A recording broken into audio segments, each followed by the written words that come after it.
Hey, what's up, everybody? This is Cha Cha Mystique, and you now tuned into Live at Radio. Today, we have an incredible show with a man who wears many hats in the culture of hip hop. Major shout out to the infamous Amadeuz, definitely in the building. So go get your drinks, go get your snacks, and come right back for an incredible show. And I hear him say, and I hear him say, and I hear him say, I hear him say, and I hear him say.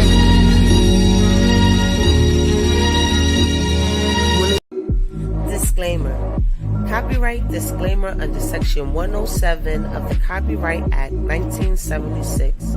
Allowance is made for fair use for purposes such as criticism, comment, news reporting, teaching, scholarship, and research. Fair use is a use permitted by copyright statute that might otherwise be infringing.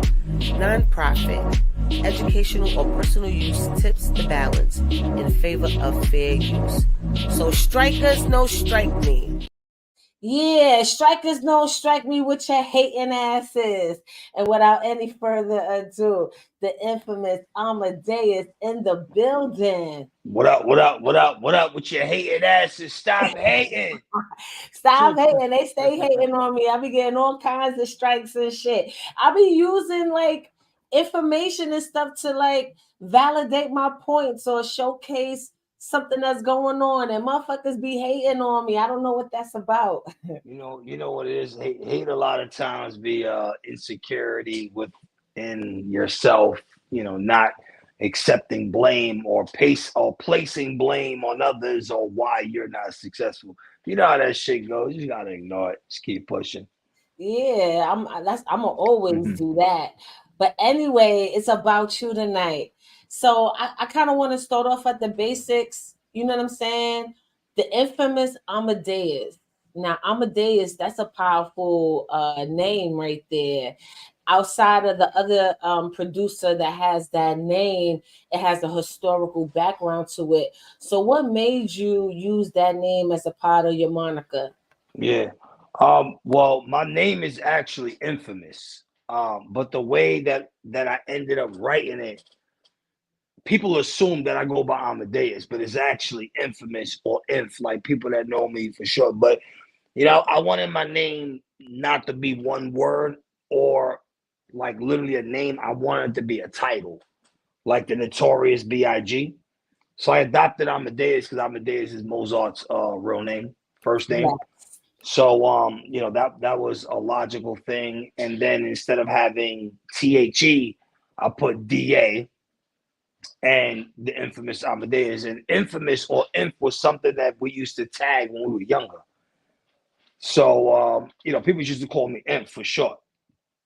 You know what I mean? And Inf was an acronym for ill niggas produce hot shit. I like that.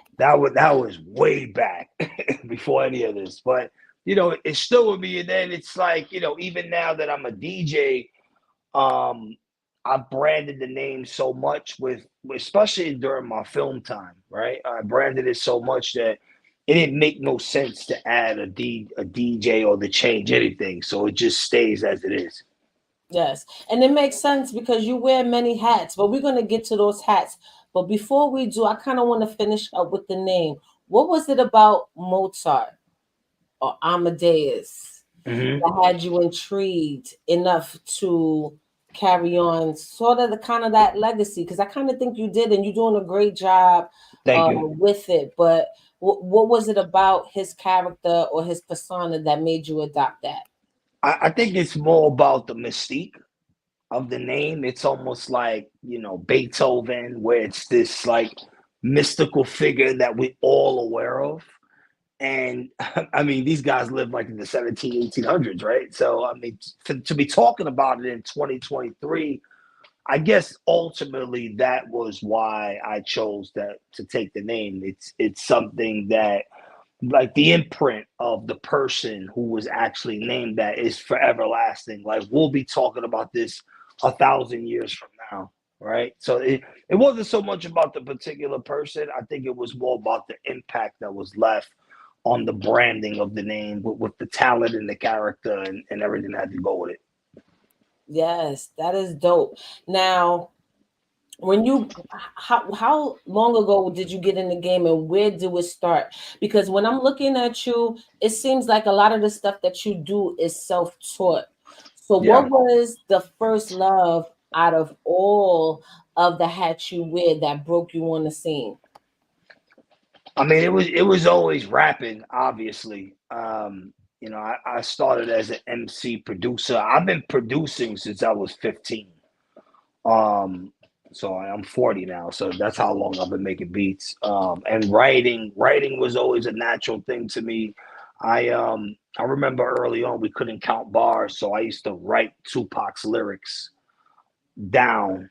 So I took the entire like All Eyes on Me album and I wrote the lyrics down just so I could reference the writing to the cadence.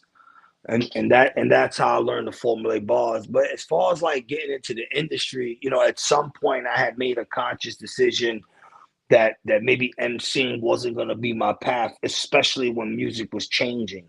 Like in that, the T Pain auto tune era, we were all kind of like, okay, we don't know if he could sing or not. But once we heard Wayne and Kanye do it, especially Wayne, I kind of foresaw what we see now. Like this was going to be the path that artists were going to take. So, I just decided that maybe MCing wasn't my path. And then, like many MCs, you end up in a space where you just got a bunch of niggas around you that don't know how to do nothing except rap.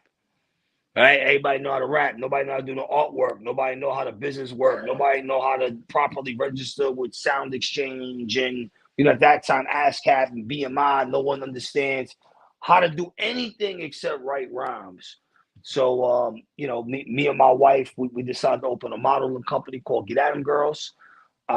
It's literally started with 4 girls on my block, and that just exploded into us having one of the top modeling agencies on the East Coast. That was my first taste into meeting everyone. And all the artists that I know to this day, for the most part, they knew me for having the girls. Like I was popping the girls in the video sets, and we were doing 50 Cent, Kendrick Lamar. I mean, we were doing big videos. And then, I'm like, okay, well, that's step one. Now I need to learn how to work a camera, right? Because what am I going to be standing on a video set for the rest of my life? I mean, you know what I'm saying? It just, so I taught myself how to edit first, and I taught myself how to shoot. Funny story. So in between this, I had a print magazine, I Get Out of Magazine, which I actually have some up here, and we were on the video set for Prodigy's cover. And Snipe Knife, who I distribute music, he comes to my set with Will C from Street Heat with Jadakiss, and they clear my set out. They're shooting this video, Another Day, Another Dollar. I have no idea. I have 200 people at this video set. The who's who of the underground at that time in New York was there. P was smoking hot at that time. Mike Shout Song out to Uncle, smoking hot. that's the bro. Smoking hot. There's even a guy right now who's super viral. He does like these like top 5 hood like memes. I've seen him. Saint Laz, he was there. I mean, everybody was. Chi Ali, the who's who of the underground was there. They cleared my video set out, and I didn't know that the guy that I was working with on the magazine, he already had a deal that I was going to edit this video. So that was the deal. It was like, all right, you can come, we got all the girls here. Yeah, y'all do this video on the set, and Infa's going to edit. And that was my first editing credit. Another Day, Another Dollar, Jadakiss, and Snipe Life. And then that catapulted into me directing. And then obviously, the director shit took off, and then Nat Geo came, and then Shade, and then here we are. Yes, and it doesn't hurt that you were the plug too, because it seems like I hear you talk about the Nutcracker story and National Geographics all the time in your interviews and different things Yeah. like that. But how did that come to be for you to, like, what was the shoot or what was the moment where you felt like, you know what? I know what I need to bring these alcohols to the table, and What was the favorite drink? Because that me and you got that in common. I used to sell nutcrackers. I used to sell them for the Dykeman games when Dykeman games first started popping. Shout out to Kenny. I used to Nice. live next door to his mother, Hmm. and I used to sell the nutcrackers there. And then I went off to Coney Island and started selling it there too. Hmm.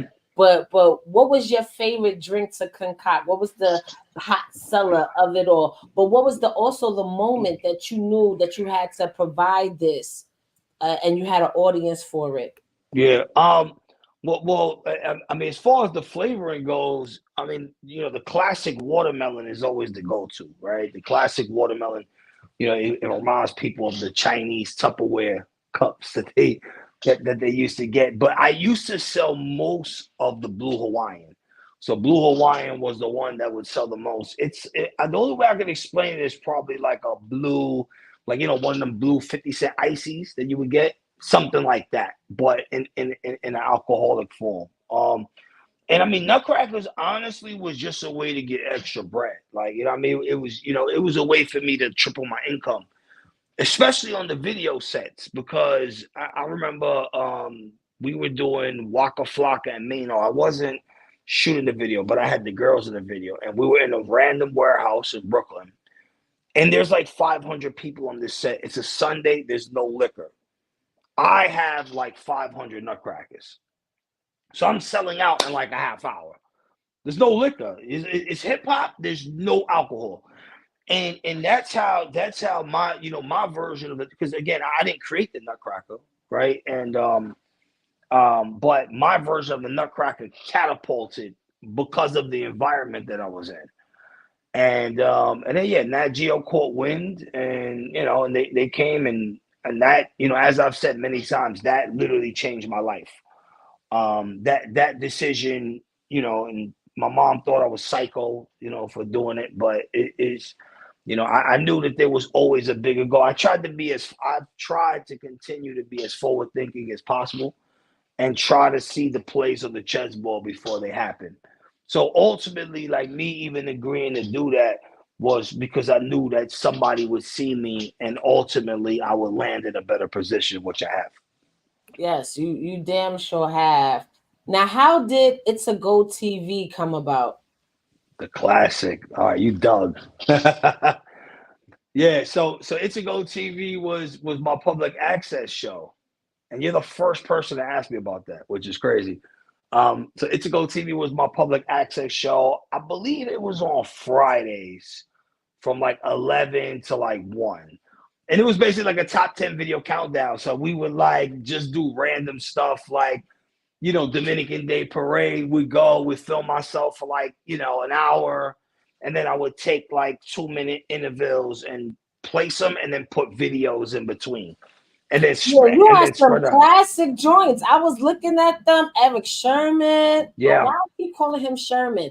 Eric Sherman. Sherman. You had a lot of dope, legendary, iconic guests, especially stepping into that arena so early in the game like that. But go ahead, go back to your story. I just wanted to give you your flowers on that. Thank you. Thank Because you. And what you was and able and to accomplish in that short period of time, yeah. people still not doing that, even though Nah. they're in that field. But go ahead, I'm Nah, it's a sorry. fact. And it's a fact. And at that time, I'm trying to remember because It's a Go TV. I think It's a Go TV was before any of this happened.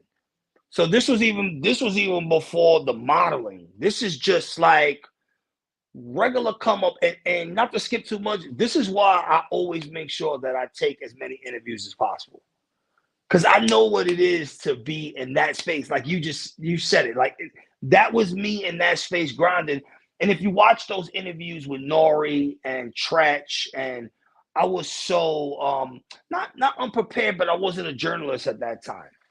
So I kind of I knew how to talk, but I kind of didn't know what I was doing. I'm not as polished as I was now. I was back then, right? And the crazy thing is that the first viral moment I had was on It's a Go TV when Tretch basically said Tupac was alive in Cuba, and the video did like 30 million views, and they even posted it on Tupac's channel, and then Vlad TV copy wrote the portion of the video where he said it, and they had to take the video down. But you can still find that video, the Wait, interview with wait, me and wait. Time Tretch. out. Pause, pause, pause. Rewind that.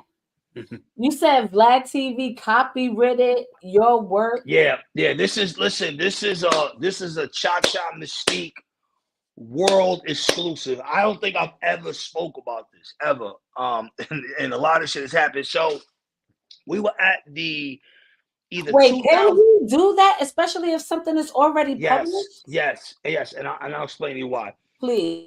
So we were at the Underground Music Awards. This was something that they used to do at BB King's every year, right? And this is why I know like DWI and them. Like I know them from this time before I was even, So I'm interviewing Tretch, and after I do the interview with Tretch, I had one of my boys as the cameraman. It was like whoever was around, right? So he puts the camera down to take a picture on another camera, but he left it on. And he asked Tretch, basically as a fan, like, yo, when was the last time you seen Tupac?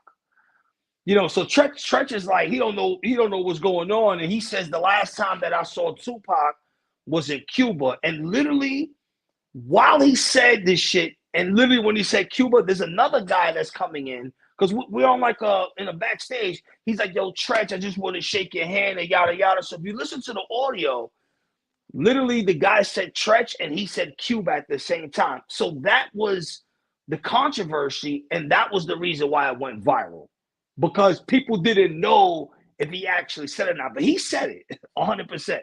He said it, and I have not seen Tretch since that day. I don't even know if Tretch will remember specifically that I'm the person that they did the interview with, but he definitely remembers it. So back to your Vlad TV question. So people don't really understand, like when you put stuff on social media, you're basically granted a public domain license. You're not. You need to copyright your stuff, especially if you think something's going to go viral or you want to actually monetize on it. Because once you post it on social media, you're granted the right for anyone to redistribute, recreate, and basically do whatever they want. And it's a rat race to see who's gonna if anyone wants to copyright something first. So essentially, I mean, the clip blew. Like it was on Pac's official channel at one point on YouTube. And the clip blew, and then Vlad TV, he copywrote it, and they took my video down, and they took the video on the Pac's channel down. But the reason why he copywrote it was because he had Tretch on his show, and he asked him about it. Like he asked him, and you can find that clip. He asked him about it. So I had contacted Vlad on Twitter. This was like 2017 or 18. I'm like, yo, y'all niggas took my shit down. Like, he was like, who took your shit down? I'm like, nigga, that's me in the fucking in the interview. Like, that's my voice. Like, how you gonna copyright? And then they eventually restored it, but whatever views I had in the video was gone. But you can still find the video. It must have like maybe 30,000 now. But at one point, it was a big deal because I had that video literally throughout the whole time that Pac was still dropping records. Like in the early 2010s. So people were still looking for him. It was crazy.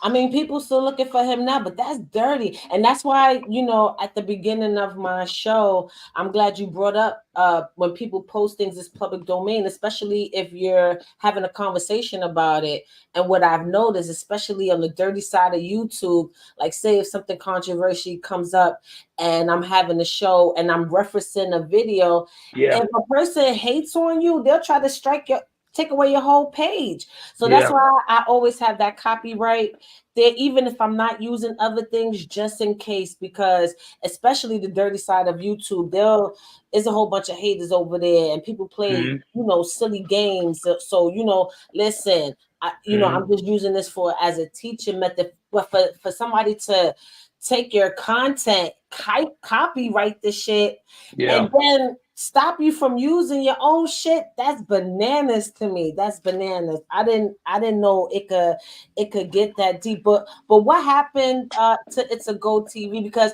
you had, other than the church moment, I'm pretty sure you had multiple viral moments out of that situation. Matter of fact, before we get to what happened to it, what's another dope experience that you had, especially since you were still green behind the journalism aspect of it all? Yeah. So I guess the best experience that I had is as I got to watch myself and see the mistakes that I was making. Um, and I didn't take any of the footage down because it's just it's raw. You know what I mean? It's raw. It's a part of my journey.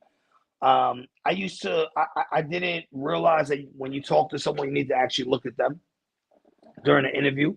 Remember, I'm like freshly transitioning from an artist and trying to figure everything else out. So I would like look at the camera too much.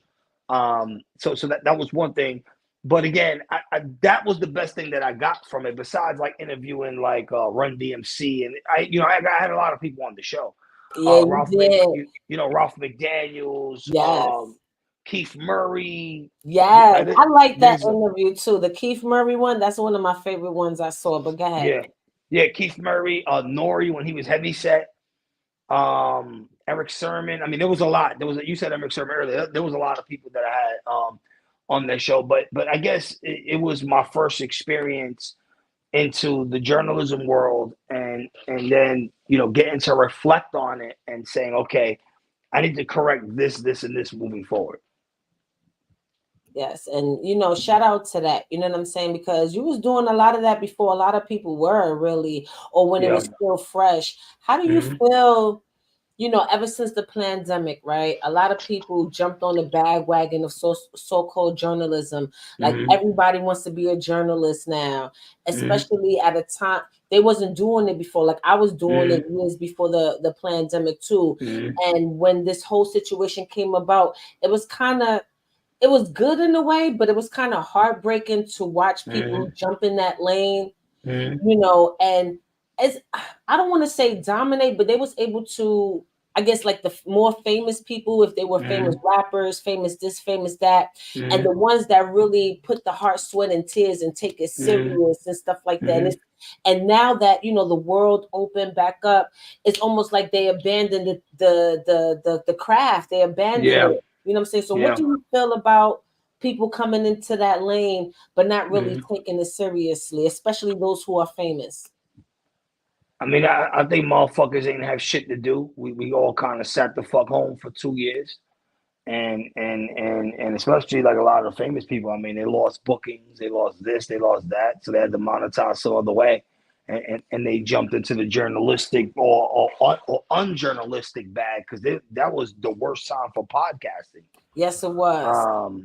That was the worst time. Not only because there was just a level of inexperience of who's in the hosting seat, like yourself, right? But the technology wasn't ready for the influx of people trying to do this, right? So this is the beginning of Zoom. You didn't have stuff like StreamYard. You didn't have Riverside. You didn't have ring lights. You didn't have, a bunch of different things. I just think that in the end of the day, a lot of people are opportunistic, and you as a fan or a listener need to know who to follow and who not to follow, because ultimately it's up to the people to decide who goes and who don't go. A lot of times they be dick riding and following the most popular person in the room instead of following the most informed person. That's a whole fact. And you could tell even just by the way a lot of these people conduct themselves. I saw a lot of over talking the guests, chiming in. It was like, even though the production quality is awesome, but the quality of the interview, it kind of sucked. But nobody really cared about that as long as they saw their favorite rapper.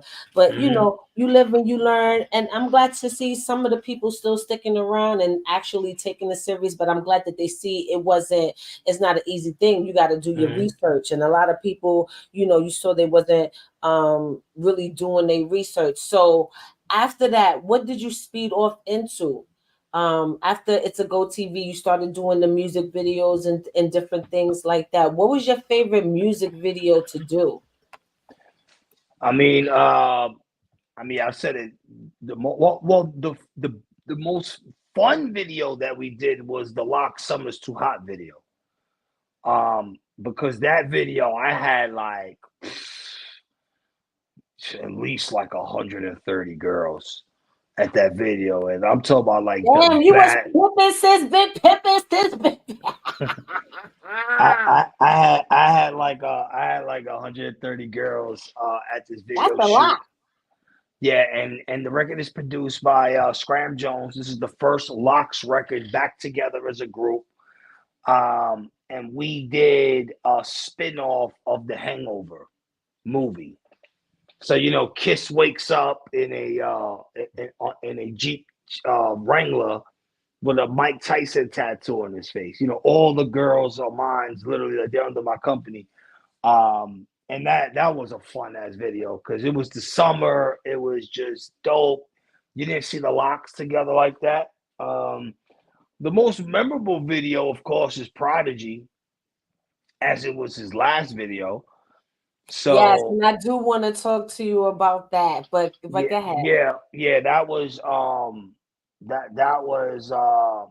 the most memorable video. And just to get deeper, I'm as I get older, I'm starting to learn that everything is all mathematics. Like I'm starting to realize and learn that everything around us is a number game. Like whether you believe in supreme mathematics, like whatever it is that you I personally do. believe in, I just know that it's all mathematics. And it's funny because the guy that so there's three guys on this record. One of the guys that's on the record, his manager is basically my boss at Shade 45 now. So it's just crazy how and I wasn't at Shade at this time, right? So it's just crazy how everything spins full circle and how things always add up. But yeah, definitely 100%, definitely the Prodigy video is the most memorable because of what he represents to guys in my age range and people that like that style of hip hop. Yes, and while we on Prodigy, I think rest in peace to Prodigy. And this is why I was so interested in doing this interview because we have a lot of shit in common. You Mm-hmm. produced his video a month before his passing, Yeah. but for me, in my 6 degrees of separation, I was able to. I mean, I always kind of grew up with him because shout out to my cousin Chinky. She's a part of the Inphamus Mob. She Mm-hmm. sings, a lot of their legendary tracks. Mm-hmm. And I celebrated my birthday at the Blue Note Jazz when he had that Mm-hmm. residency with Big Twins and Chinky Mm-hmm. B. And this is around the time when I first started doing live at. I started doing live at radio Mm-hmm. that April. That April. So it was like months before because he passed away late June. So Mm-hmm. that April, I started doing live at radio. I went to the Blue Note, but there was like some other stuff going on. So I would come to the show reporting on Mm-hmm. Prodigy. Oh, we just went to the Blue Note. Oh, this, that, and the Mm-hmm. third. Like we talking about Prodigy, even if it's just a little bit every week, right? I want you, and I always share that last story because when he passed away, that shit was devastating because how the energy was. I'm like, yo, we was all just together with each other. I just like, what the fuck was that shit for him to die like that? Mm-hmm. Mm-hmm. So can you? Because I understand that you work with him, but can you give a memory or a scenario within that last moment just to highlight how dope he was and just to Yeah. pay homage to him? Because I Yeah. feel like the industry don't talk about him enough. Yeah. So at least for me, because he did do the cover of my magazine. I Get That magazine. He did the cover. That was dope. But I think that the best time around him was the days at Griffin nightclub.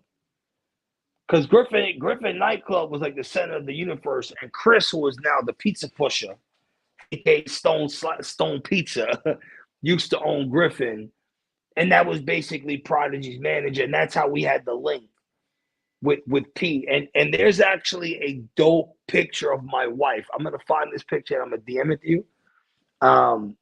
There's a dope picture of my wife with like them two singing like a random R&B record, and that photo basically sums up Prodigy as the person.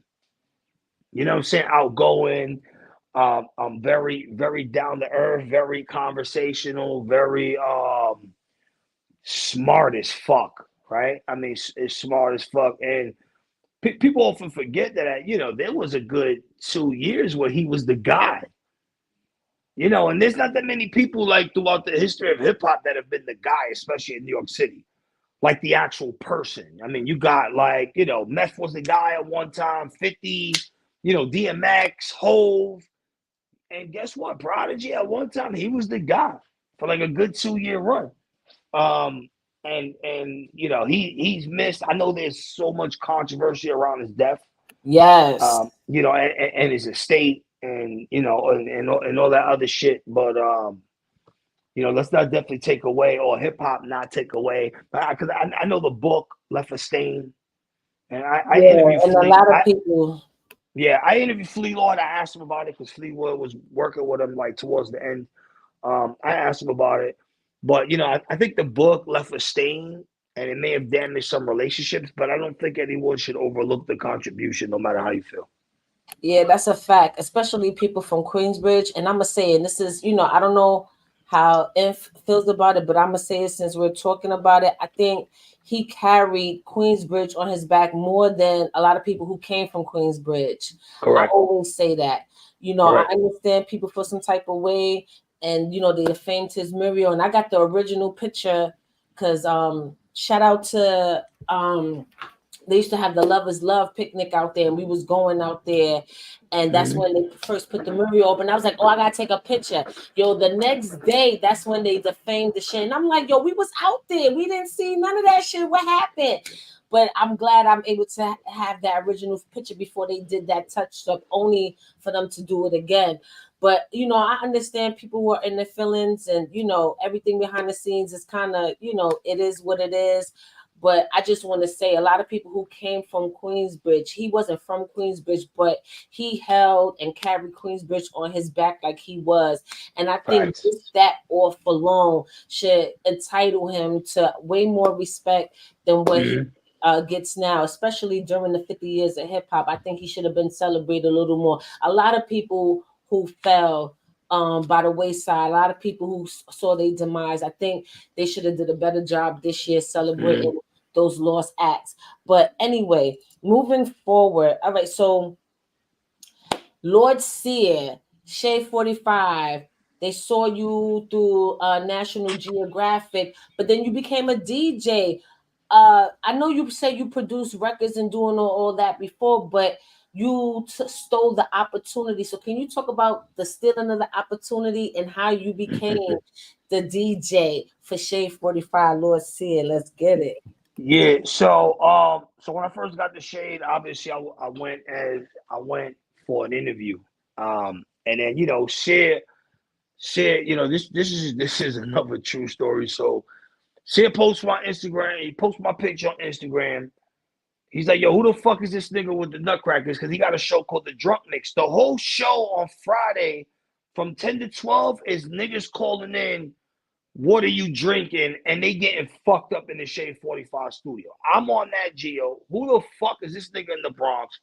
He posts my picture on Instagram, and one of my mans from D Block, Tony Moxburg, actually his brother Joey, but Tony Moxburg from D Block and his brother, they hit me like, yo, my connect from Shade is looking for you. He posted your shit on Instagram. He looking for you. So I get in contact with Sia. So Sia's like, y'all want to order these nutcrackers? And so I show up to Sia Block. He live on 135th at 135th and 5th Avenue. Like I'm literally still in the streets. Like I'm like halfway in the industry because I'm shooting videos, but I'm in the streets. I'm strapped. I'm pulling up the 135th, two hammers, strapped, pop the trunk, serve Sia's nutcrackers, and I guess Sia's cousin, Sia told me this later on, his cousin was like, yo, you need to fuck with this nigga. I don't know why. Like, so he brought me to the station. I just ended up staying in touch with Sia and building a relationship with Sia after that. And then when he got his own show, the primetime slot from noon to 4, they brought me on as the cameraman. So they brought me on the cameraman. So the majority of Lord Sear's interviews, I would say like 95% of the interviews that he has on YouTube, I filmed all of them. And I don't think people know that. Like I filmed almost every interview, 50 Cent, Snoop Dogg, 2 Chainz. I mean, we could go down the list. A Boogie, almost everybody you could think of. And then Sid started having some health issues. So Sid started having some health issues. The producers of the show didn't know what to do when he went down. They couldn't basically find somebody to fill in for him. So I started using my contacts that I had from the film world, and I brought Styles, I brought Smoke Dizza, I brought Uncle Murder, Pretty Lou, and then I was bringing DJs to fill in. And I said, you know what? This is my chance for me to get my own slot, because to this point, Love, that's my brother, but I'm up under another nigga. Pause. You know what I'm saying? I'm up under another guy. So I need to get into my own space, right? I need my own real estate.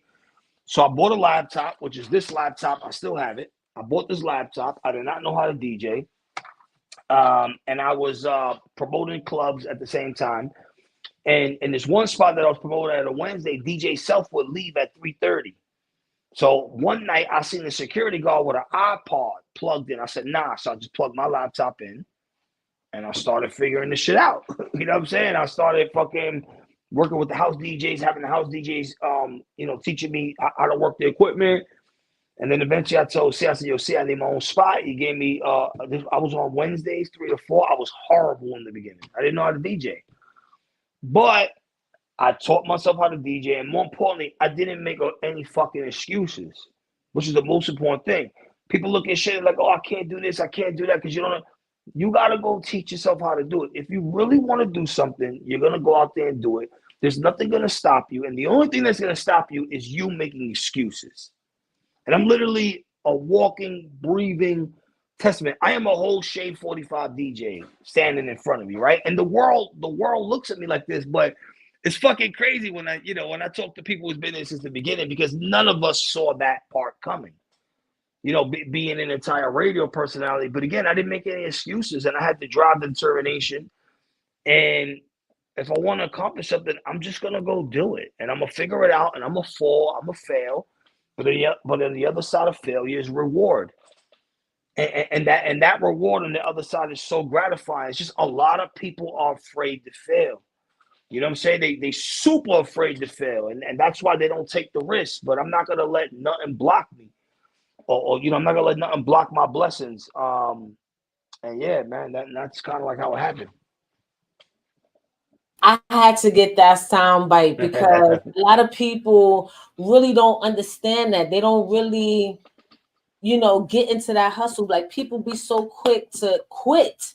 They be so quick to quit the situation, and sometimes you gotta rise to the occasion.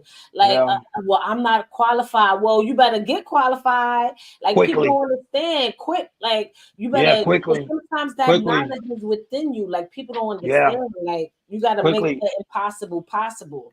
I tell artists all the time, because at the end of the day, my goal in the beginning of my journey was for me to be able to do everything that I'm doing without relying on someone to do it for me, right? So look at how much I've achieved. I just dropped the album, The 10 Tape. I don't have to wait on nobody to do nothing, not one thing, because I taught myself how to do everything. I got a camera team. Yo, my album's coming out Friday. Thursday I go, I get my camera guy, he shoots my shit. I take the video myself. The No Hook Needed video, I took the video, I edited the video. All the content that you see on it, everything, the wording, this whole shit, I edited the whole video. My man shot it, but I edited it. All the short form content that you see on social media, I did all that too. I take my record, I play my own record on the radio. You know what I'm saying? And this is the reward from taking the risk, not having to wait while other guys are stagnated. They're stagnated. Oh, who the fuck's gonna shoot my video? Who's gonna play my record? Nigga, teach yourself how to do it. Stop waiting for another man to do something for you. Get up out there and make your dream a reality. You blocking your own blessings by sitting there watching me tell you this instead of you going out there and doing it. Yes, that's a fact. So what made you want to start rapping again? Because like you said, the rap game changed, and even after the auto tune, it changed even more. It went to drill. You saw a lot of different directions after the auto tunes and stuff like that. So what made you want to come back in the game and change it up?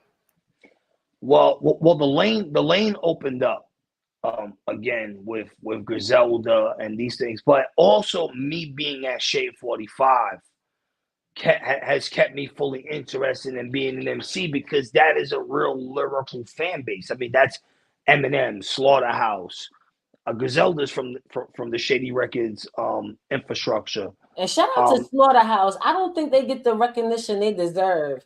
Like, nah, not Joel Ortiz, that's my favorite Slaughterhouse member. I love that man. He don't super get fire. the flowers that he deserves. But go ahead, I'm sorry. Yeah, so when I first got the Shade, when I first started DJing, because I was heavy in the strip clubs, I was doing like a lot of the trappish records. Let's say the Little Baby, whatever Money Bag Yo. But I wasn't getting the reaction that I wanted from the station. So I'm like, from the listeners. So I'm like, okay, how do I re-engage this audience?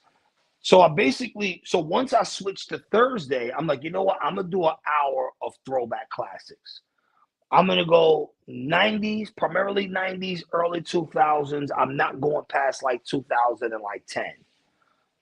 And I started doing that shit every week, and that shit just started catching fire because what is the complaint of the average radio consumer? They can't listen to the radio. You get in the car on Thursday, 3 o'clock East Coast, noon in LA, and you just got an hour of that real hip hop shit that you love. And I started doing that shit every week, and the shit just took off. And I still do it to this day. So then I built a fan base of people that like to hear the music that I create, like the style of music. So I'm like, all right, let me just start playing my record here, Let me pull something from the catalog. Okay, let me drop an album. Let me get some fresh content and start playing it in. And it just kind of, took off eventually my album going gold, my last album. And that's a blessing. But it all just comes with, I guess, understanding the lane that you're in. I think a lot of people make that mistake, and a lot of people find themselves stagnated because they're dancing too much. We live in the age of niche audiences. People follow people for specific reasons. You follow the Shade Room because you want gossip. If they talk about gardening, you don't fuck with that shit no more. You follow Dr. Miami because he do Brazilian butt lifts. Right? If he starts talking about being a mechanic, you're not going to follow it. It's the same thing with hip hop. The fans, they follow people for a certain reason. You follow K Flock because he's a drill artist. You follow Inphamus Amadeuz because I sound like 90s boom bap. You follow Benny the Butcher because it's a slow modern pace. And that's it. And you just kind of need to stay there and do different variations. A lot of artists, they want to do like a Griselda record, then a drill record, then they want to do Bronx drill, then they want to do Lil Baby, and it's just you're confusing your audience and you're just giving people too much of a reason not to like you, unfortunately. Yes. And that's kind And of like where we are. yeah, and I'm glad you got bars, by the way. Like, Thank you. I saw the Thank post that you. you did. Like, yeah, and this is how I say it: bars, bars. Some people be trying to bite my shit now, but when you Yeah, see that all cap bars, that's the sound that I'm making out my mouth when I'm under people's posts, giving them their flowers about the shit that they spit in.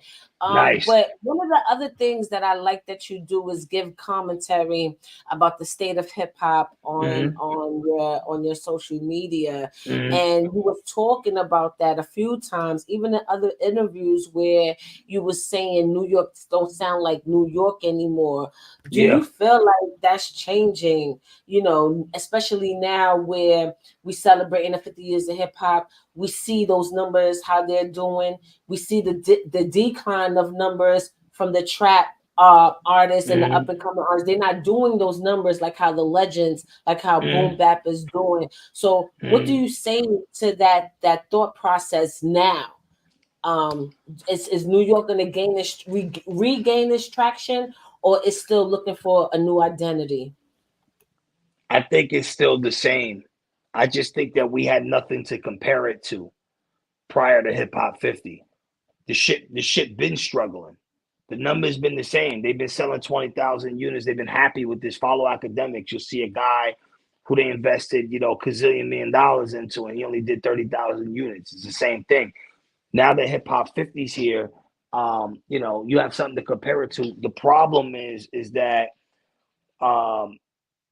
they're having a hard time re-engaging that audience. So, as an example, that audience is not going and rushing to cop the new Nas album. He just dropped 6 albums. They're not re-engaging with that. They're going back to Illmatic. They're going back to It Was Written, right? I gave an example about like Method Man dropping an album. The Wu-Tang fans are not rushing to the doors, and then terrestrial radio is not giving them the push they need. So I still think it's the same, and I honestly think that it's worse because the kids are just fucking confused. Like they don't have anything to kind of like. They don't have like a certain sound because there was so much separation to model themselves after when it comes to traditional New York music. You know what I'm saying? They don't have it. In this clip, I was talking about how, the hip hop fans don't revere, hip hop culture don't revere its classic artists. And they did because there was a bag behind it. Are they gonna do it next year? Are they going to do it in 2025? That kind of remains to be seen. But ultimately, what I got out of this video that you're showing, and I did a later video about, is that you have to start breaking hip hop into subgenres. And I'm going to say this every time somebody asks me about it, because this is the problem. This is why nothing is going to change. Nothing needs to change. The kids don't need to be in re-engaged with boom bap. Y'all can like y'all whack ass drill shit. Y'all can like y'all EDM or whatever the fuck it is. But at least give somebody the chance to engage with every audience, including the audience that wants to hear that wants to hear the boom bap or whatever the new style of music is. But when you talk about lyricism, and you're not even giving a young person a chance. My daughter's 14. She's stuck in the algorithm. When she goes into the top, 200 of Spotify, it's all the same artists. What if she wants to say, oh, my dad likes this type of music. Let me see if there's a new artist in there that I might like. You're not even giving them the opportunity to do that. It's almost like it's purposely done this way. But let me ask you a question on that. You know what I'm saying? Because, everything is digitalized. And let's keep it real. It's the owners of these platforms, that are able to manipulate the algorithm. Now, to my understanding is, in order to get in certain positions, sometimes you got to manipulate hashtags and do certain things so you could possibly gain that same type of audience. And I think that's where the authenticity fucks up at, because these younger people, they see, all right, here's this artist, a trap, whatever, whoever's hot. Mm-hmm. If I put his tags or whatever, I'm gonna be able to accumulate the same type of fan base onto mine. Now I have to have a similar look, similar sound, similar beat production, all that. Do you feel like it's the technology that fucked up the authenticity of hip hop, of the culture? Or do you feel like it's just the artist being lazy and not willing to be original? I think the technology helps the culture because you can reach more people than you ever could before. I think that the popularity race in conjunction with laziness is what ultimately hurts what we're seeing right now. So yes, it's because utilize the technology to your advantage, become popular, and then you don't have to actually be saying anything to be successful. So then you just become lazy. Like you don't care. Like I heard Lil Uzi Vert say it one time in an interview where he was saying he could just like say yeah, and then, and that's it. The kids like it, Yeah, but that again, clap, boom, like everybody and their mother saying that on the track right now, and it's like, because usually even back in the day, it's not like that shit is alien to what people would do. Producers do it, but they had their own twist. They had something original where you heard a track, you knew it was a certain producer, you knew it was track masters, you knew, even the artist itself, like the production, and even the sound of the voice, how it was formatted. You knew who that artist was. It's like now you don't even know. You gotta wait a while to listen to the song and be like, is that like, and you still don't know unless you read in the credits of the streaming thing, you know. So it's like it's weird now. But what I must say, because you know, I got teenagers, so I'm forced to listen to a lot of this new shit, especially, you know, people who may not be signed or as popular. And they starting to bring bars back a little bit because there's quite a few joints that I'm like, hold up, play that back again. I'm telling my kids, wait, play that back again. I gotta hear it. So do you feel like it's gonna come out of that what they call that shit? Mumble rap and all this other stuff. Do you think that's going to die out and people going to actually get to some bars that have some true substance behind the culture? I think what it is going to take the people in position to not allow artists to go viral without actually rapping. So for example, like, you can't go to Sway in the morning without spitting. Like, you gotta spit. Now, whatever way that is to you, that's sub, you know, that's up the subject, because people always rap different ways. 3-6 Mafia rap different back in the day. You know, West Coast guys rap different back in the day. You know, Mystical, you know, he had bars, but he wasn't like a prodigy. You know what I'm saying? It's just different styles. Bone Thugs and Harmony, early Jazzo, right? So there's always been different styles of rapping, but what we got to do is just stop bringing kids to these platforms and just letting them say whatever the hell they want. Like, you shouldn't be able to go to On the Radar and bounce around. You should have to go rap. Or Funk Flex, because this Flex. has nothing to do with Inf.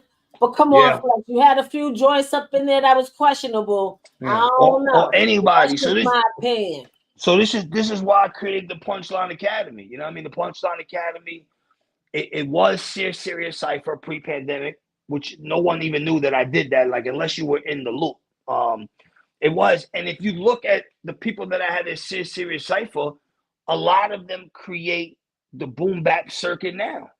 Rick Hyde, Shay New York, OT the Real, we go down the list, Benny the Butcher, Rome Streets is one of the hottest. All these guys came through my cypher, Serious Cypher. And then in the pandemic, I converted it over to the Punchline Academy. We teamed up with Vinny Idol. Because you was in SOBs. I remember you was doing something like SOBs. Yeah, that was the before this. Wait, let's hear a little bit of bars if you don't mind. Hold on. All right, do it. Community, I spit it too with it, hollow tips is gratuity. Raw was percussion, it's never been with immunity. Sick with it, bar was disgusted, it's ingenuity. Flowing so momentaneous, throwing darts at your radius. Solo, I'm heinous, the guard to the homo sapiens. Lost at appropriation, target appropriation. You find my bars large in the hearts and parts of Romania. The guard clutch from long range, they calling me Robert Dory. Nigga, the bullets are getting that ass fast like a suppository. My niggas rocking shorties on the block, copping 40s. You watching Maury while we was cocking the stock fully. Yeah.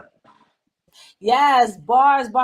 And before we move forward, and I always say this, I know my fan base, y'all probably tired of me. And I want to shout him out anyway because he's turning 50. Shout out to Rockness Master from Health Discovery. Yeah, my brother. I got the opportunity to interview him, and it was at a time where everybody was always talking about, hip hop is dead. Hip hop is dead. It was jumping on that Nas bandwagon or whatever. Yeah. And I asked him that. I was like, yo, you think hip hop is dead? And he was like, hip hop on the radio is dead.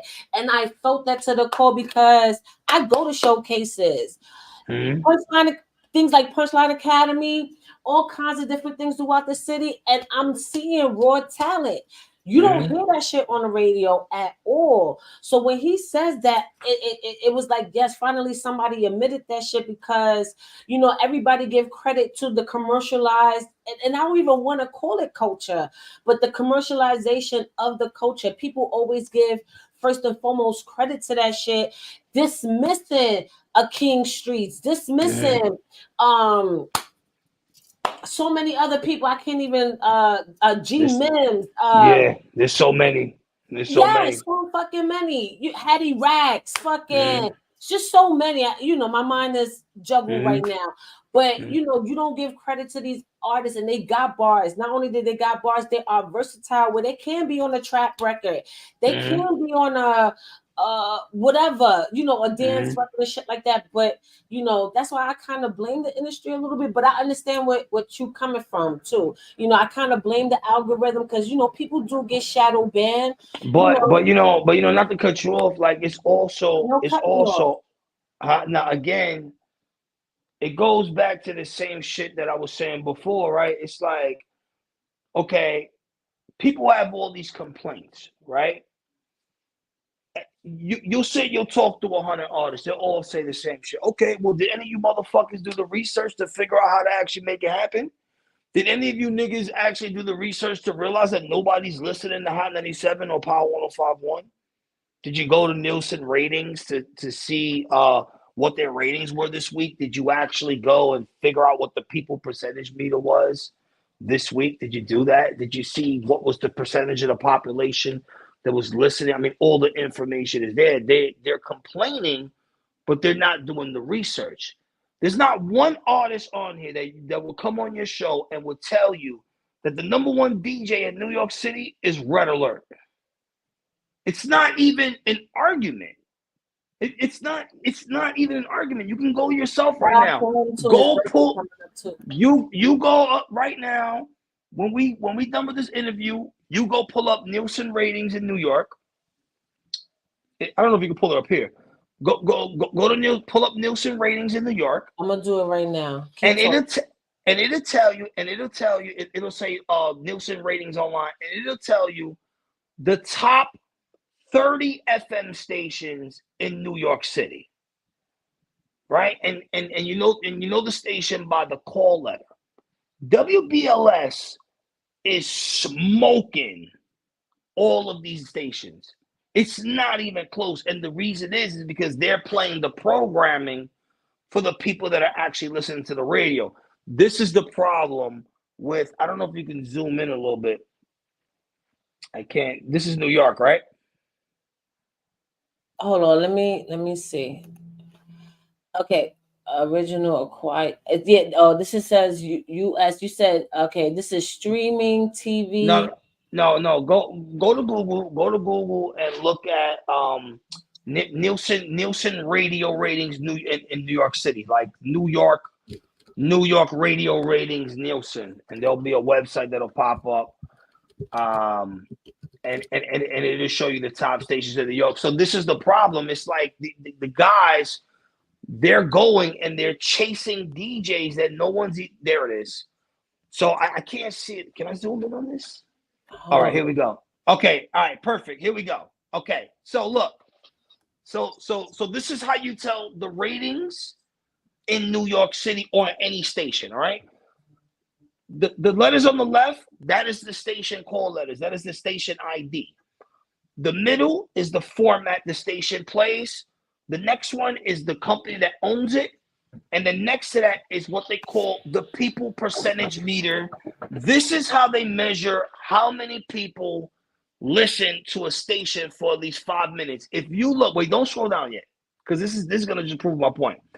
If you look at number 3, what station does it say? WBLS FM. That is 107.5. That is DJ Scratch. That is Red Alert. Look at their ratings. 7.1% of the entire population in the tri-state area listen. I don't know the number because I can't do it. I don't have my No, it's actually 5.1. Hold on. No, but if you WBLS Urban AC Mediaco WBLS license in July it was 5.1, August 5.4, then it kind of went down in September 4.9, and then October they did 5.4. Okay, so but if you go and you divide, if you divide that 5.4, I see it because it was actually I see it. It's the third one. So if you go and you 5.4% of the population listen to WBLS. So you do 23 million divided by or minus 5.4. You can't even find Hot 97 on here. Scroll down. Or Power 105.1. There you go. Right there. WQHT. Oh, yeah, FM. here we go. Yeah, WWPR. 2.4. Look, WWPRFM. That's Power 105.1. Only 2% of the population listen to them for 5 minutes. 2.2% of the population listen to Hot 97. WBLS is like triple that. And Yes, it that is. and that WBLS is top 3. and that is the point in case of the conversation. Yeah, so that means, hold up, what you said, WWPR? So They so so won. W so so WWPR FM, that's Power 105. Okay, Power 105. So they 1, 2, 3, 4, 5, 6, 7, 8, 9, 10, 11, 12, 13, 14, 15, 16, 17, 18, 19. So they top 19. They're not, they just be in top 20. They Yeah, just under, yeah, yeah. Hot 97 is what, 17th? yeah, they the 19th. They the 19th. Yeah, well, Power 105.1 is 19, Oh, okay. but So you Hot said, 97 is WQHT. yeah, so WQHT, yeah, Yeah, 17. Yep, they 17. but that's my point in case right there. Yeah. That is They my were right exact point here. in case. So those numbers are not much different from when I had did the video. So I think they probably get like 500,000 a day, where WBLS is upwards of probably 1.6 million. Mm. So this goes back to like the original conversation that we're having. It's not that radio is dead. It's just y'all going to the wrong radio station. Or they going Y'all to the back right in. one because they playing the shit that people actually want to hear. Really? But you don't see anybody coming on any of these shows when they're talking about radio and they're saying radio this, radio that. Well, guess what? You just pulled the numbers up yourself. That station, the reason why they are number 3 is because they play the programming for people that are still listening to radio. The people that listen to radio in the car is people 43 to 55. Those are the people that own vehicles, not rent, not lease, not Turo, not people that actually own it. So artists should probably do a better job of finding the DJs on those stations instead of chasing stations when nobody's listening. And then the reason why those stations are failing is because they're playing programming for an audience that doesn't want to hear that shit. That's why they're 17 and 19. This is not even an argumentative fact. This is Well, you're right facts right because here. that's kind of reflecting on the City Girls. City Girls just dropped, and they only sold 8,000. And this is and this is and this is Only. and this is the reason why. The reason why those stations are losing is because they're trying to take a club format. Remember, people our age are not in the clubs, right? We are more brunch, social events, shit like that, Yeah, I right? only go outside if it's for business or networking. Outside of that, Exact, I ain't doing it. exactly. These other stations, and again, I'm not dissing anybody. I love everybody. I have friends at both stations. I love y'all, but the numbers are the numbers. It just is what it is, right? So you're taking a format when you're coming out of like, Amadeuz nightclub when you got 20-year-olds, and then you're going and you're taking that same format and putting it in a car in front of 43-year-olds who don't want to fucking hear that shit. So you know what they do? They change the station. And that's why WBLS is at the top, and that's why the other two are all the way at the bottom. And then again, it goes back to our original stuff about you teaching yourself, artists. You got to learn this shit, brother. It's the music business. It's 90% business, 10% music. You keep thinking your balls and your lyrics going to get you where you need to go. You need to do the research and figure out how you actually going to achieve that. Yes, I love this. I love this. Now, switching gears just a little bit, right? Because we brought up City Girls and their numbers, and I love the fact that women are really doing it in hip hop right now.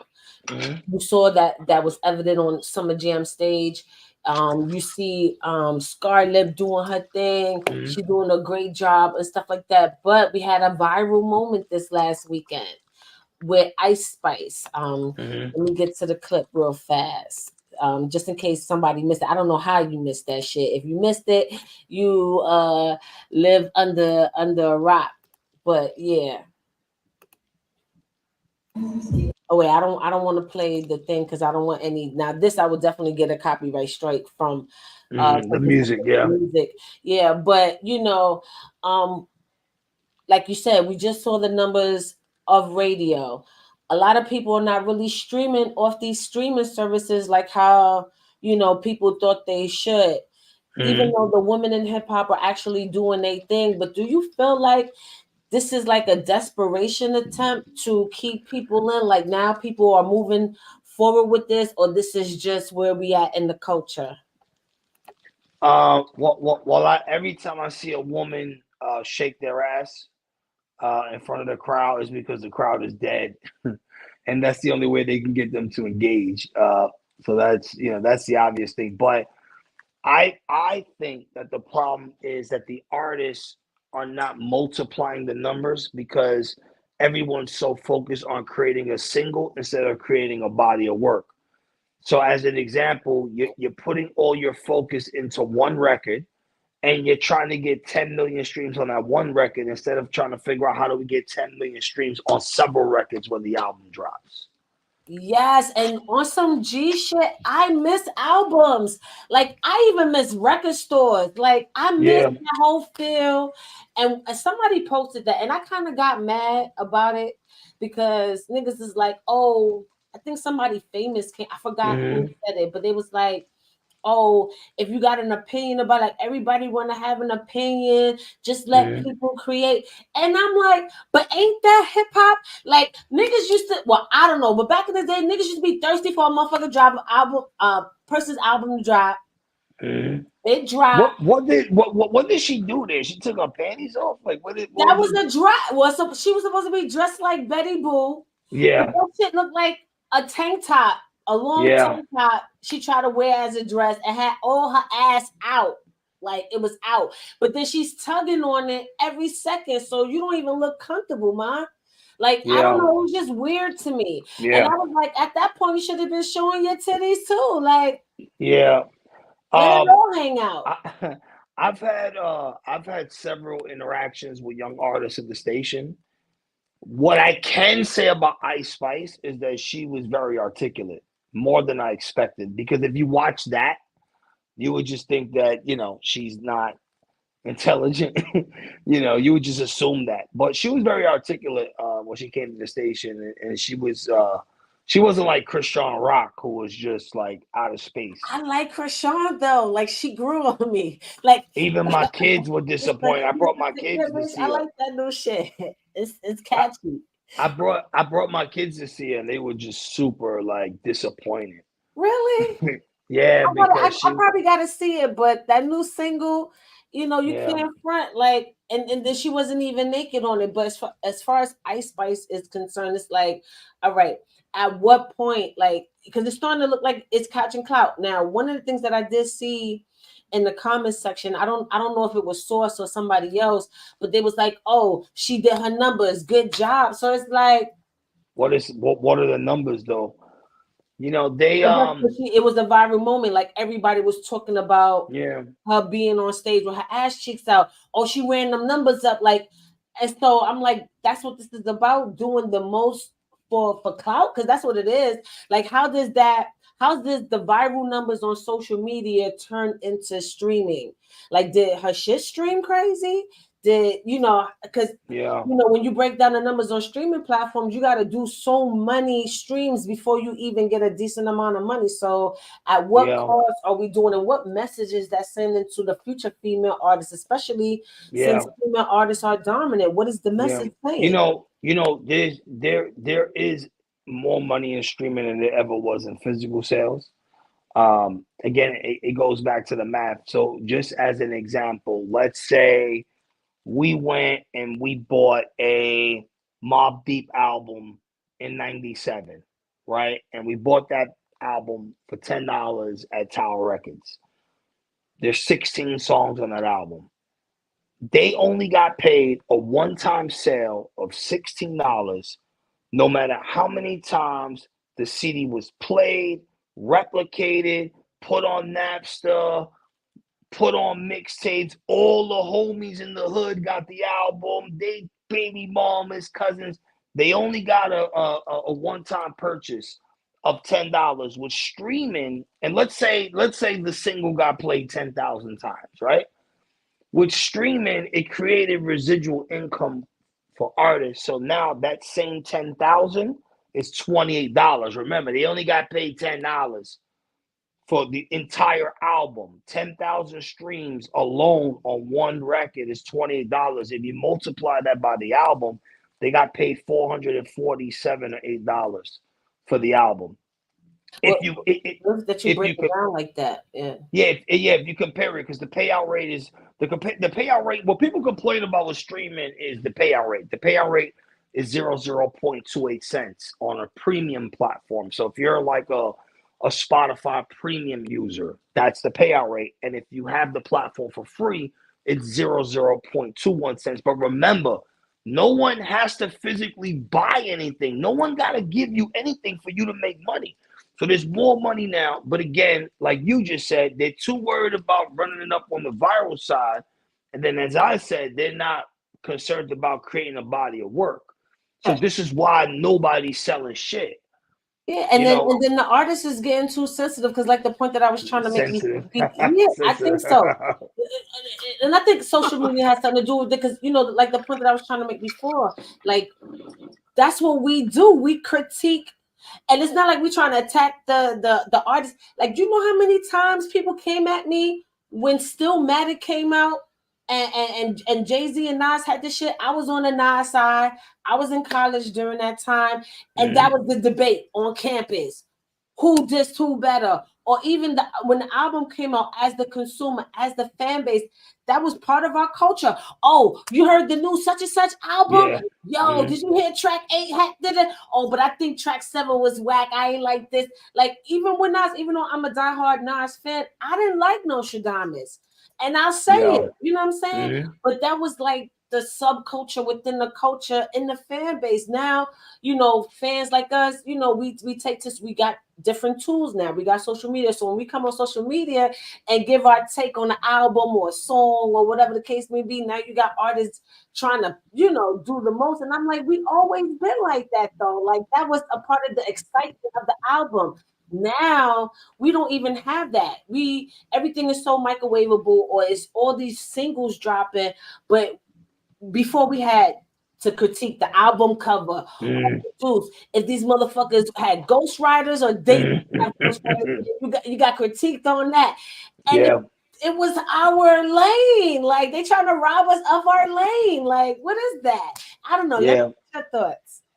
Nah, I mean, because again, the way that you're getting the music is different now. So because you're not physically getting the music, or you're not waiting to get the music, or remember, there was no social media, you couldn't see your artists. Like, would we really look at all these artists the same way had there had been social media back in the day?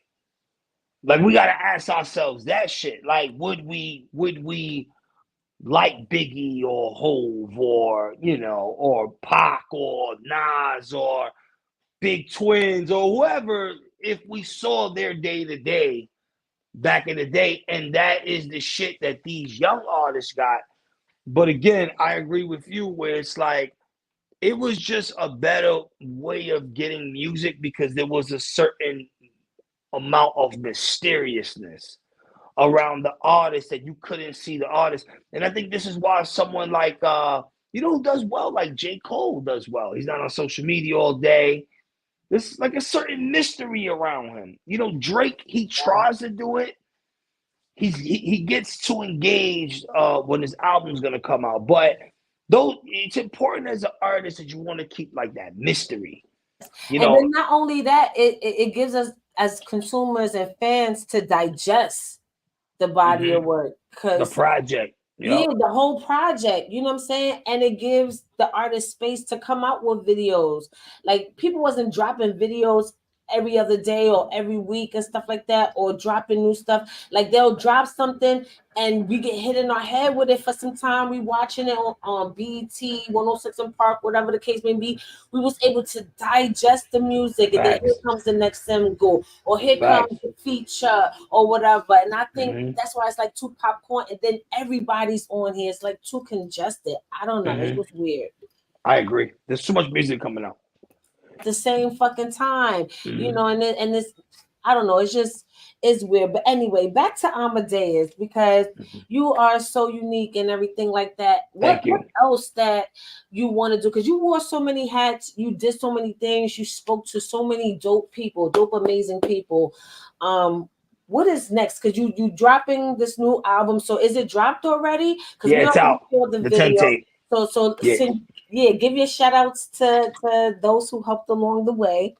Yeah. So the 10 tape is out now. It's a 10-song project. Rest in peace, my brother Granddaddy IU. He's on the project. I got Jace from Soul for Real.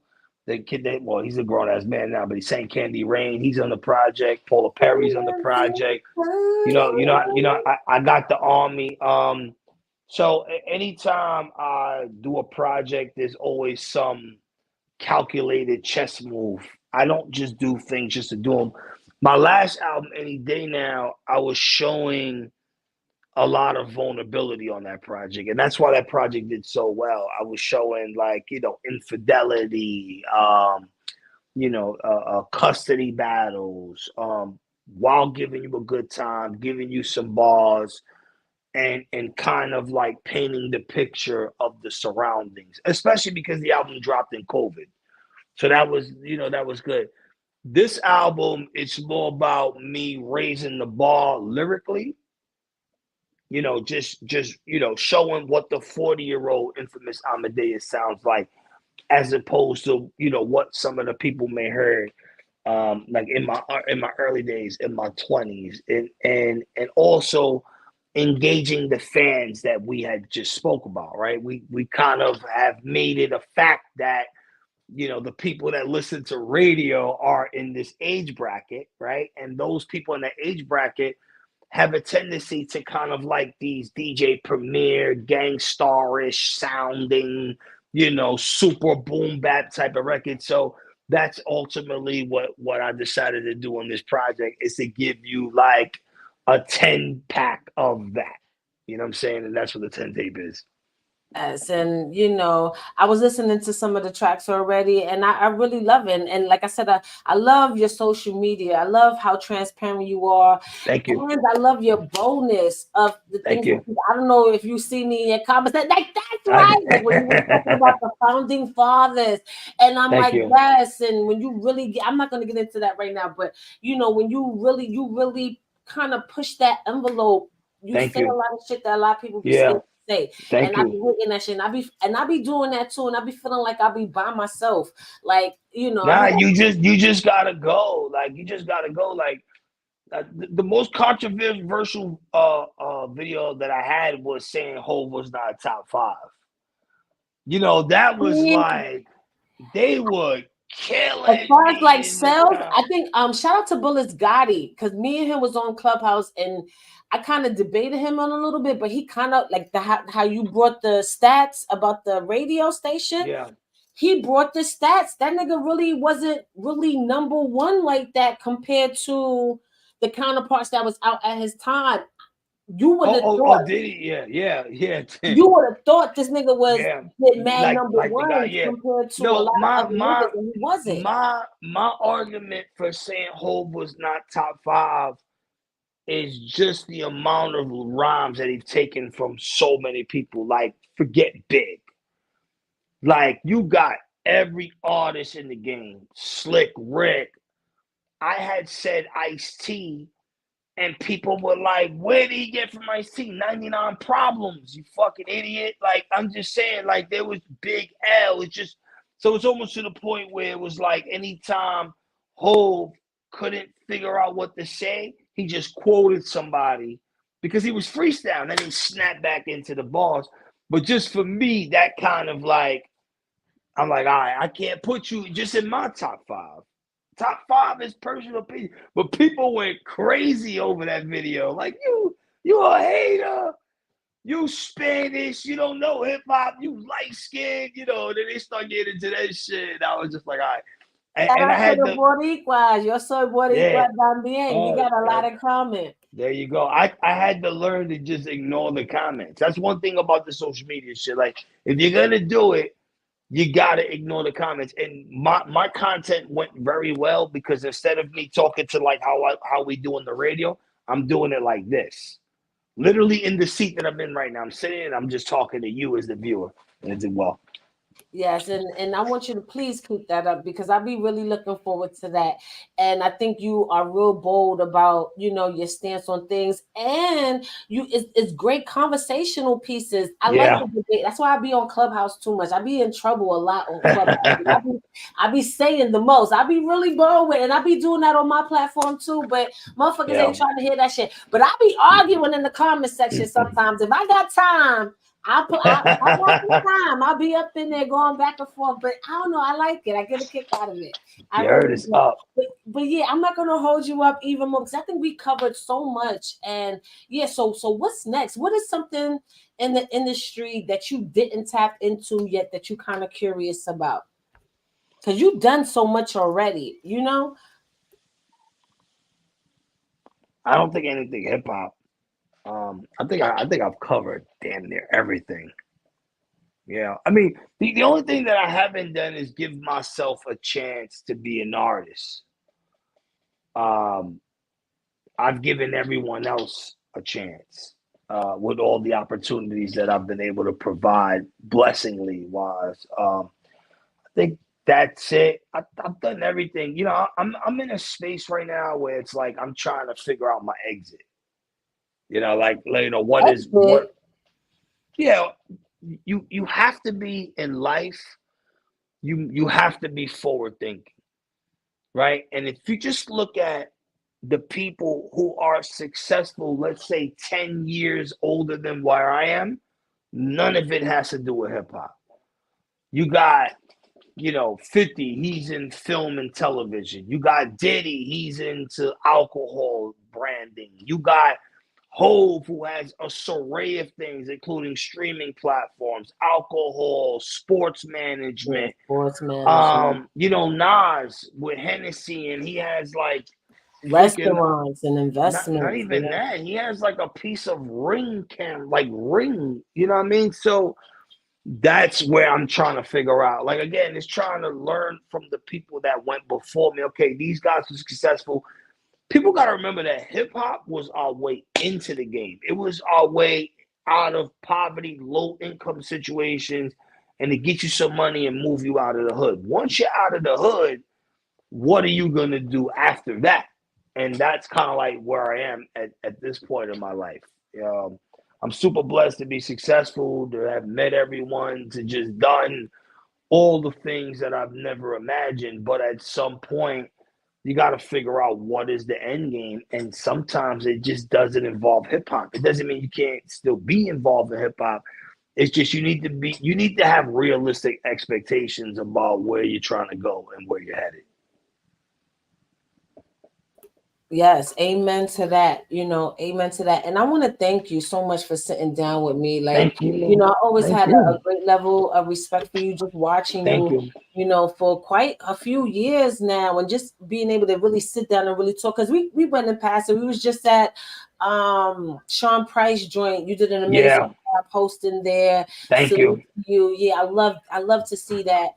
And just actually kicking it with you, because I wanted to converse with you. I didn't want to just sit here and have a stiff ass interview. I wanted to I've been dying to have this conversation with you, and it was amazing. I couldn't even ask for a better interview. You know what I'm saying? Thank you. So make your little final shout outs and all of that so we could get up out of here. All right, baby. You know what it is? The Inphamus Amadeuz every single Thursday. This is the point of the show where I flip into radio mode every single Thursday, 3 p.m. EST for the classic hip hop picks, noon EST, depending on how the fuck I'm feeling. If I'm feeling great, I might give y'all some new shit.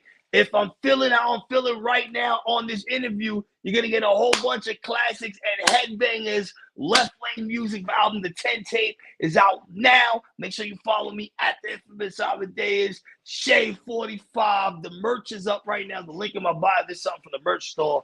Uptown Hoodies, all right? And make sure you run it all the way up, all right? Yes, run it all the way up. And before we get out here, can I get a little drop before you leave? Live at radio drop. Hold on, let me put you on full screen. All right. It's Cha-Cha Mystique, right? Is that the right way to say it? Yeah, Cha-Cha Mystique, live at radio. All right, got it. I got it. All right.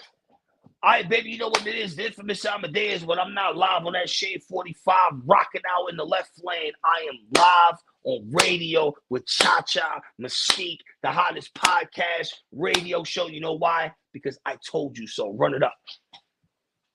Yes, run that shit up. Run that shit up. Don't get me started. Salute to you, yo. Until Thank next you. time, this cannot be the last time. We gotta do like monthly commentaries and shit. Yeah, pull up, and I got Punchline Live. The next Punchline Academy Live is happening December 18th at Wonderville. If you want to pull up, yes, I'll pull up for that definitely. It's a free event. I'll let artists rap. We're doing Hip Hop 50 Thanksgiving Eve SOBs. Okay. Who we got? Cassidy, the Lost Boys, Petey Crack, Lil C's, Capone, Nature, Ollie Vegas. Oh, PD Crack too. Yeah, SOBs, I gotta pull up on that nigga. Yeah, so definitely, I'm definitely gonna hit my notification. If y'all watching, go to his social media, hit that notification so you get all his posts on time, so you can know be on point with everything that's going on. Salute to you, I truly love and respect everything that you do. Thank you. Much love and respect, yo. Seriously. Thank you, man. Thanks for having me on the show. Love y'all. Stay safe. You know what it is. Yes. Thank you. Have a good one. Right. Bye. Peace. Bye. Yes, y'all. Wasn't that an incredible interview? I told you. Come on, man. Salute to M. Salute to O. Book by O. That he's definitely my dude, my guy. But yeah, like, and I even got pictures with Inf. Like he DJ'd a bike wash event that I did with Disrespectfully Drunk a few years ago. Shout out to D from Disrespectfully Drunk. But yeah, you guys, real conversation. Like a lot of people are scared to have this conversation about what's happening today. A lot of people are still in denial about things, and I get it. Artists are sensitive about their craft, but being critiqued by the fan, especially hip-hop heads that love the culture, we don't hate you, but that's our thing. This is like a sporting event, like how y'all compare Knicks to the Jets. I hope I'm saying that right. I don't know. I'm not a sports person, but you get what I'm saying. That's a part of the love. And not only that, me and him has a lot of things in common. And you know why we do all the various things we do in our careers? Because we love hip hop, period. At least I know he does, and you know I do. It raised me. It saved my life. Like without hip hop, it would be no Live at Radio, Cha-Cha Mystique, none of that shit. Shout out to everybody that paved the way before me. I could never disrespect y'all. Yeah, I'm gonna talk my shit, critique y'all, whatever. But like I said, it's always been a part of the culture. I mean, y'all know that shit. Y'all old heads, pioneers know that shit. Y'all was battling each other. That was the name of the game. So, don't get too sensitive now, but we also got to be honest about the integrity of it moving forward. I think we need to be more conscious about the stuff that we're doing out here, because it's 50 years old right now. It got to be some type of elevation, and it can't just be about clout. Where's the artistry? Where's the lyrics? Where's the bars? Where's the production? Did we elevate, or did we fell back? Are we asked backwards these days? We got to be honest with ourselves with these type of questions here, and not be afraid to ask them. We can't be so thirsty for clout that we can't be honest about the integrity of the culture that we hold dear to our hearts. I'm sorry. I would never do that. And if y'all want me to be the bad guy, I'll be the bad guy. Fuck it. Okay? But with that being said, shout out to everybody that was tuned in tonight. Definitely shout out to Inf. Shout out to O, Book by O. And shout out to everybody that tuned in. Please like, subscribe, share, comment. And even if you didn't like that shit, put the thumbs down with your hating asses. Let me know why you didn't like it, because it's about evolution. I might ignore that shit anyway, but still, it's about evolution. I might consider it one day. You never know. All right? It's about holding each other up and holding each other accountable, at the same time playing our part so we could grow and be great. And with that being said, peace, love, and blessings. Okay? And yeah, I'm up off this. Thank you for watching. Like, comment, and share. But most importantly, subscribe and hit that notification bell. ChaChaLive.media. Let's get it.